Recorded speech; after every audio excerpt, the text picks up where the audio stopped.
Okay, so today I'm here with Ali-san. Hi, how Hello. are you? I'm good, thank you. How are you? So you are British and you're living in Japan, right? Yes, that's right. Yeah. So today I'd like you to share your life with us today. Exactly. Okay. So where are you originally from? So I'm originally from Wales, which is Really? Wales? southwest. Yeah, southwest of England. But my accent is quite Yeah. it's RP, so you can't really tell where I'm from. And I lived in London for 5 years. Did you go to public school? I just went to a regular state school. Okay, so why do you have the kind of RP, so-called posh?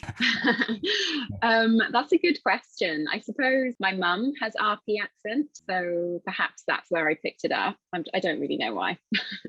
So do you speak Welsh? I don't speak Welsh, no. It's like a completely different language. Yeah. They don't have so many vowels and the words are really long, so it's just impossible for me, I'm afraid, but it sounds nice. So people in Wales usually speak English. Yes, other than in sort of small village areas, English is the predominant language in Wales, I would say, but there is quite a strong Welsh accent. When I go back and see my friends, I think I do pick up more of a Welsh accent, and also like the words and stuff, like specific words are used only by Welsh, not by English. So yeah, moving to London, I think some people were a bit confused as to what I was talking about. So you can do Welsh accents? I can. Should I? Can you try? Yeah. So in Wales, it's more of a sing-song accent. So we talk a bit more like this. Yes, just a bit more Welsh like that. That's my Swansea accent, which is my hometown. So I heard that in London, there are so many foreigners and also there are so many accents. What do you think? Is that true? Yes. I mean, as you said, there's many foreigners, but there's also many different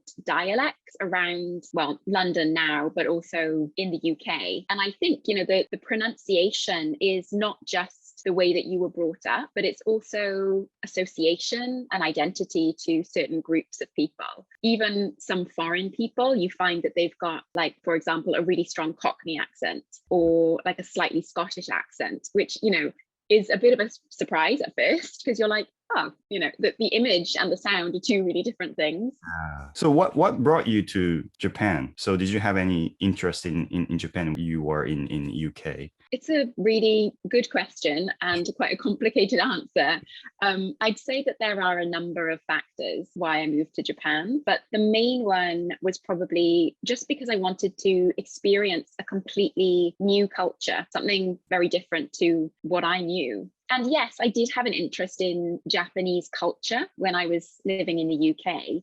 But I'd say the reason that I chose Japan, I don't really know why I love Japan so much. It's just something resonates with me about this country. But what year did you move to Japan? 2016. Oh, it's been almost 6 years. Yeah. Almost 6 years. Yeah, no, I decided just to have fun and move to Japan for 7 months. Mm-hmm. And yeah, now it's been 6 years almost. So where in Japan are you living right now? I'm living in Tokyo on the west side. So have you ever visited other cities? Yes, I visited Kyoto, Okinawa, Aomori, Aizu, Wakamatsu. I basically really like Japanese culture and tradition. So I like to visit places that are rich with culture. How about here, Hokkaido? Never been here. Yes, I have actually. Northern part of Japan. Yes, yeah. I'm a big sushi and sashimi fan. So I basically went to Hokkaido for the food. Best reason to come here. How's your life in Japan so far? Honestly, life in Japan is so great.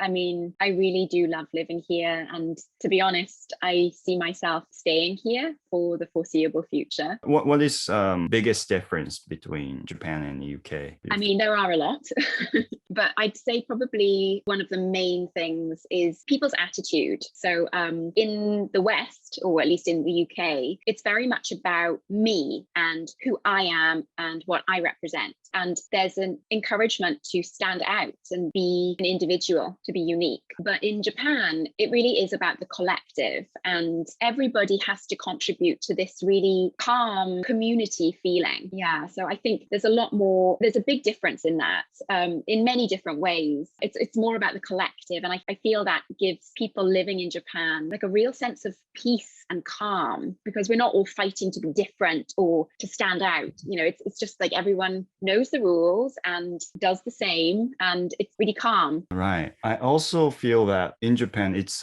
very high context culture. So sometimes I don't have to say what I want to do. People just feel me, people understand what I want to do. So sometimes it's easier.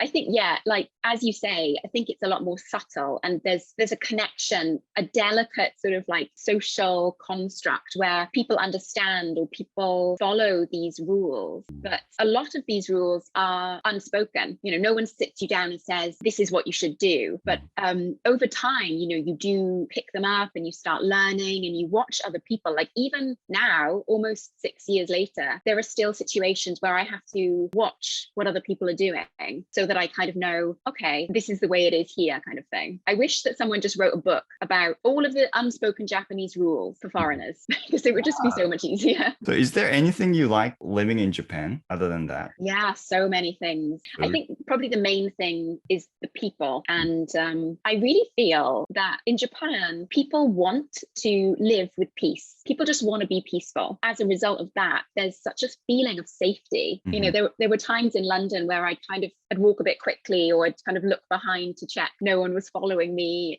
I had my bag stolen and all this kind of stuff that makes you have to be on guard, be careful. But in Japan, I've left my belongings at a table in a cafe, and when I come back, they're still there. Like, that's amazing and would not happen in London. Any students of mine that go to the UK from Japan, I'd say to them, like, don't leave your belongings out.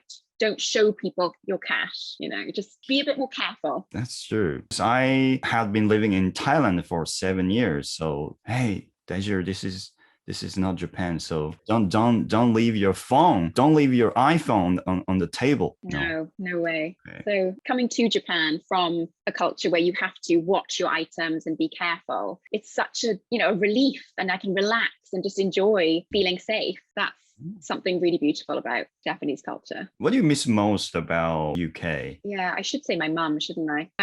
No, I do miss my family and my friends. But I think in terms of items or lifestyle things, I think some food I really miss, like cheese at a reasonable price. I was so surprised how expensive cheese was in Japan. And if you order it in a restaurant, a cheese plate, there's like 3 tiny little slices of cheese. Yeah. I'm like, where is the rest of my cheese plate?